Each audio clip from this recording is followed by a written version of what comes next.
Hello everyone, and welcome back to Hearthstone, brought to you by Sleep by the Hearth. As you can tell in the first couple of videos, I did not do an intro like that because at the time I did not think of the name for the channel, but there we have it. Today, we're actually going to be doing a little bit of deck crafting for the quest. Now, I already have 2 Shaman decks that a friend of mine helped build for me. I'm not much of a deck crafter myself, but today I'm actually going to give it a shot. And the quest today is also Shaman, and it's actually some of the most fun that I've had playing, so we are going to give that a try once more. Now, I don't have all the cards from Goblins vs. Gnomes or the initial set, so if I hear, or if you hear, a card that you would not have chosen, most likely I do not have the card. And if you are watching this before you fall asleep, you will also be able to see what cards I have. But for those listening, I'm not going to list off every single card. That might get a little tiresome. I know that's a bit of the point of this, but let's just get on with the show. Okay, so I'm going to try something a bit more focused around totems, just because I've never tried it before. And also the first card that I'm looking at is Totemic Might. So I might choose to change my mind, but till then, actually, you know what? I already have. My first initial thought was doing something along the lines of Murlocs, because I've heard talk of Murloc Shamans before being a pretty decent combination, and although I don't have the legendary, which was Neptulon, I am going to give it a shot anyway. So, looking at the first page of Shaman, I don't really see a whole lot, but I am going to add a Forked Lightning, which deals 2 damage to 2 random enemy minions at the cost of Overload 2, and it's a 1 mana cost initially. We're going to try that out. We're going to also put in an Earth Shock, which will silence a minion and deal 1 damage to it. I'm going to put 2 of those in. And we're going to put in a Lightning Bolt. We might come back to this. For now, we're just going to move to the next page. Okay, and now we have Flame Tongue Totem, which is very obvious. It's something you'd want to have in the deck. And even though this is a Murloc based build for now, I am going to put in a Whirling Zep-O-Matic. And for the heck of it, because I just recently opened up one, I'm going to put in a Vitality Totem. And because I believe every deck should have a bit of aspect of taunt, I'm going to throw in a Pharaoh Spirit as well. Throw in a couple of Hexes, and a Lightning Storm, and a Wind Speaker. Okay, now let's move on to some actual Murlocs. We have Siliphin Spearwalker, which is a 4 mana cost, 2/5. Whenever another friendly Murloc dies, draw a card. Overload 1. Now we are going to move on. That is all the Shaman cards that I have. We're going to move on to the neutrals. We have a Grimscale Oracle. Put in 2 of those. We also have a Murloc Raider. Put in 2 of those. That's all for this page. Bluegill Warrior. 2 of those. Sorry that I'm not naming off the cost and the stats of every single card. I will actually do that. I'm still relatively new to the concept of ASMR, where I believe that most people do it with mostly listening, but some people might watch as well. Okay. And so we did the Bluegill Warrior, and that's all the Murlocs for this page. Now we have a Murloc Tidehunter, which is a 2 mana 2/1 Battlecry, summon a 1/1 Murloc Scout. Put in 2 of those, of course. 2 Puddle Stompers, which is a 2 mana 3/2. Now, I obviously feel like whatever I'm going for with the theme probably isn't being met with the rest of the meta, which obviously probably has something else to synergize specifically with Murlocs that I'm missing. But we can try it out just to kind of see where it goes.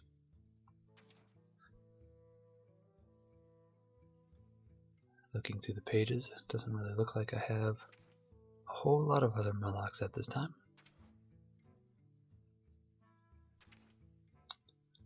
Nothing on page 13. Moving to page 14. Oh my, maybe this Murloc deck idea wasn't the smartest thing in the world. To be fair, when I'm not net decking and I'm going for a very specific theme, it's kind of hard to tell what you really want to do. Especially if you just want to go gung-ho with the theme of having Murlocs for the sake of having Murlocs, which is kind of what I was doing. But I honestly think that this time, maybe I shouldn't.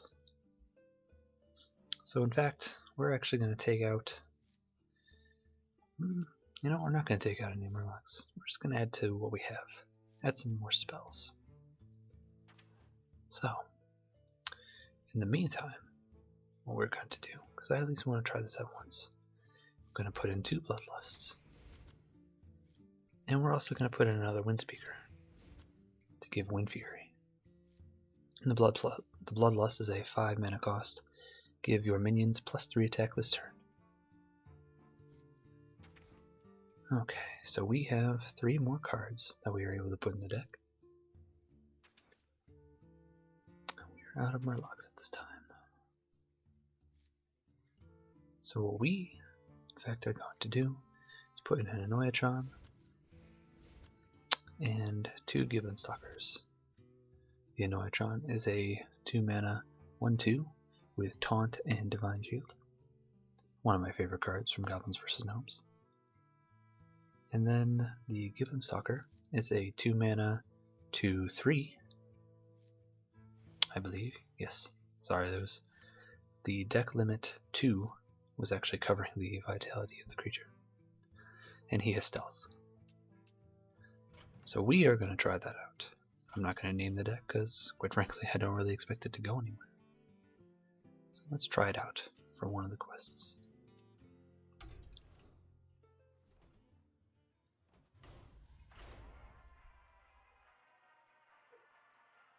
So, pretty much what we have here is just kind of a Murloc deck for the sake of having Murlocs. And quite frankly, I don't know if this is really going to do anything, but we can always try. We are actually going to be facing a mage today, which I personally admit is not one of my favorite matchups, pretty much at all. Especially with low cost creatures, with low health, because they're easily pinged by the mage ability. We start off with a Bluegill Warrior, Forked Lightning, and Feral Spirit, and I think I am going to keep this hand as an early hand. The opponent's still choosing her cards. I wonder what kind of Shaman she thinks she's facing up against. And the first thing we draw is a Grimscale Oracle, which all other Murlocs have +1 attack. And next turn we'll be able to play into the Bluegill Warrior, so hopefully Grimscale Oracle will be able to live next turn. I'm going to play him out, and that's going to end my turn. I doubt she's going to have any 1-cost spells or anything to take out the Murloc, so we might gain a slight early game advantage, which would be kind of nice.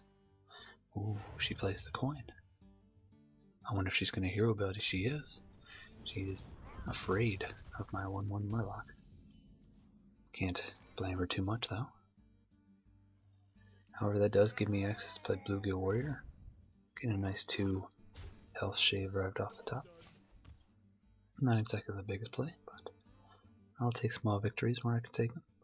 However, she's going to hero power again, clearing my field. She has a card advantage of 6 to my 4.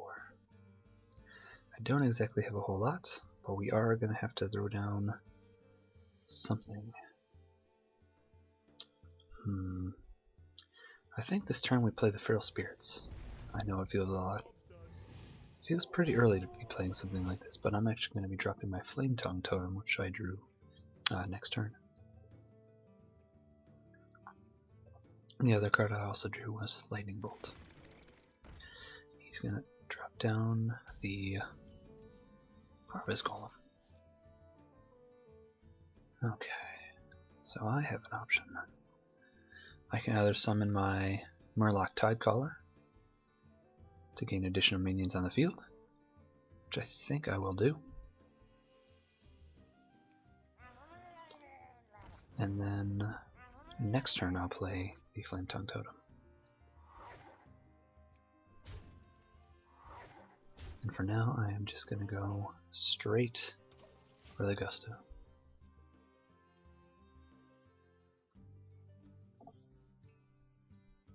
I have a creature advantage right now of 4 to 1, but the Jaina, who is Mr. DZ, has a card advantage of 7 to my 3.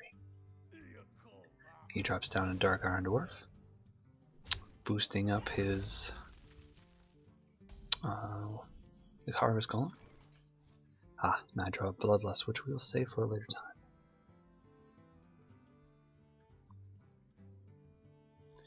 I'm going to place down the Flame Tongue Totem. I placed in between the Spirit Wolf and the Murloc Tidehunter.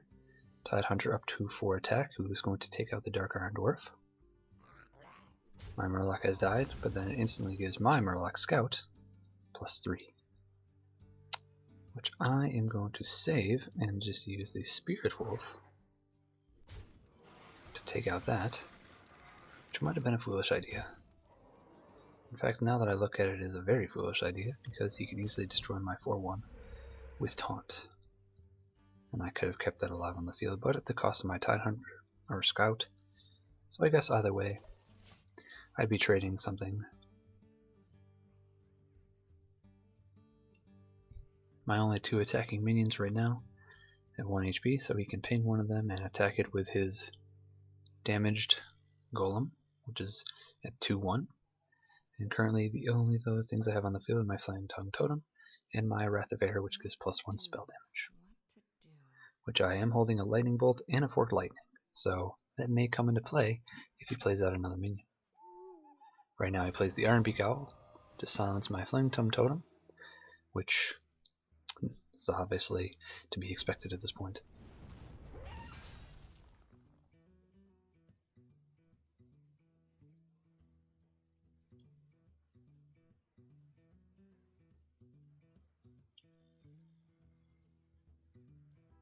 What I'm thinking of doing is sending up the Forked Lightning. He plays Mirror Image. Forked Lightning is definitely going to be the thing of choice at the moment. It has taken away one of the Mirror Images and the Iron Beak Owl.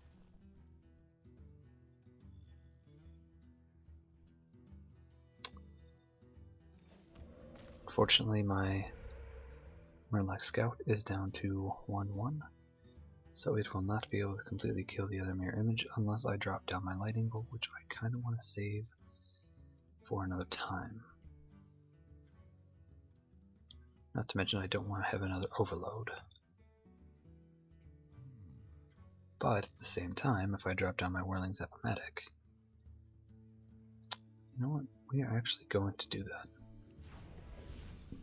I do want to have the field advantage,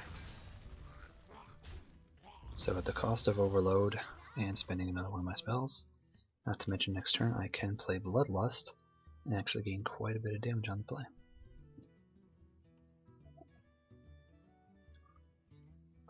I know Bloodlust has been rather undervalued as of late, but I believe in a Wind Fury heavy deck it might be a good idea.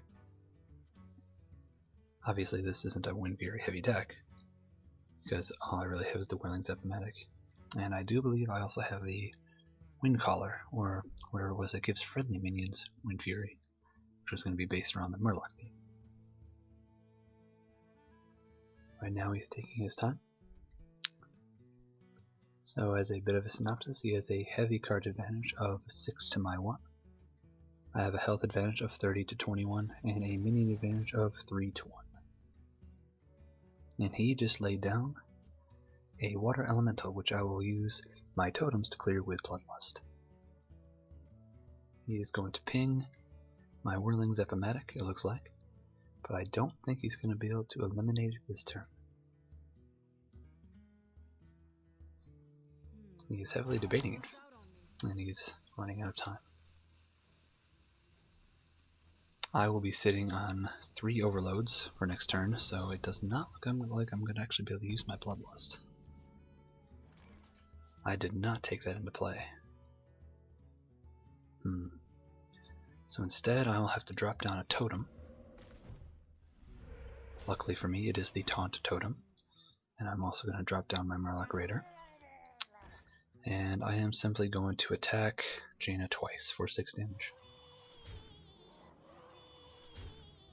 He really wishes he pinged my Whirling's Epimatic now, because he could have pinged it again this turn.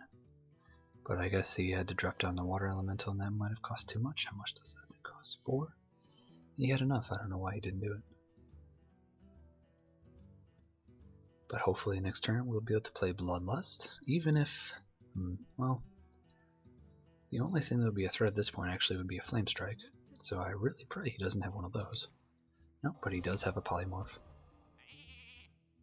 It's not terribly bad though. I have enough totems on the field to the point where, well, he just eliminated one and he's about to get rid of my one with Taunt. I have 3 minions who could take advantage of Bloodlust. +3 on all of them. Throw down another totem. Do 3 to 4 damage with light. I do a Lightning Storm, which I think I'm not sure if I want to use it now or not, because he's just going to keep attacking me.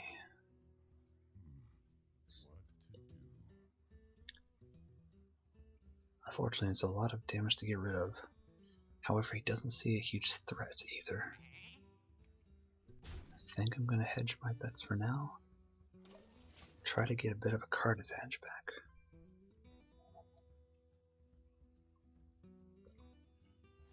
Okay, so he's playing an Unstable Portal, which add a random minion to his hand, and it costs 3 less. That minion doesn't necessarily have to be in the deck either.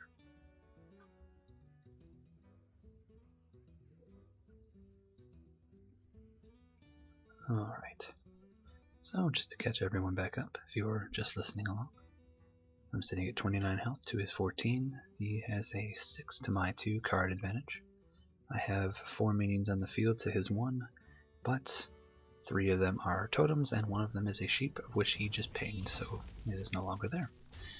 And he just attacked my totem with his water elemental, and he just summoned a Sinjin Shieldmaster. I have drawn a second Bloodlust. Okay, so it looks like I am not going to be drawing cards for a very long time. And I do want to take advantage of the fact that I have my Wrath of Air totem to do that extra damage. So I am going to drop down the Lightning Storm.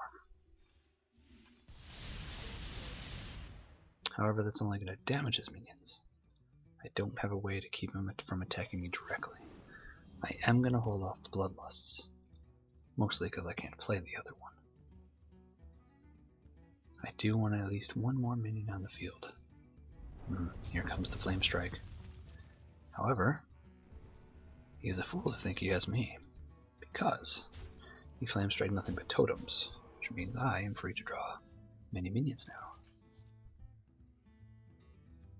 Summon another totem, of course. It's the Taunt totem, not quite the one I was looking for. And I am going to leave it at that and end my turn. Pretty much it's going to turn into a very late game sort of victory, if any, for me. Ah, there it is. He drops down the Boulderfist Ogre. He's starting to get quite the field advantage on me. Okay, unless I have an answer for him soon, I will be completely lost. Unfortunately, I'm not really drawing anything at this time. All I have in my hand are 2 Bloodlusts, a Earthshock, and a Grimscale Oracle. I drew down a Searing Totem. He has his Boulderfist Ogre, his Water Elemental, Ascension Shieldmaster, and Raging Worgen.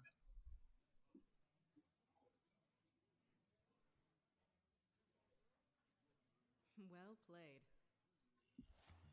He is going to Fireball his Raging Worgen to give it the damage buff. And that's actually going to be game for me. I was too greedy, and he took advantage of it. And simply speaking, he bested me. Good game to the mage. And then we're going to call that a video. I do apologize if my voice wasn't entirely soft for the duration of the video.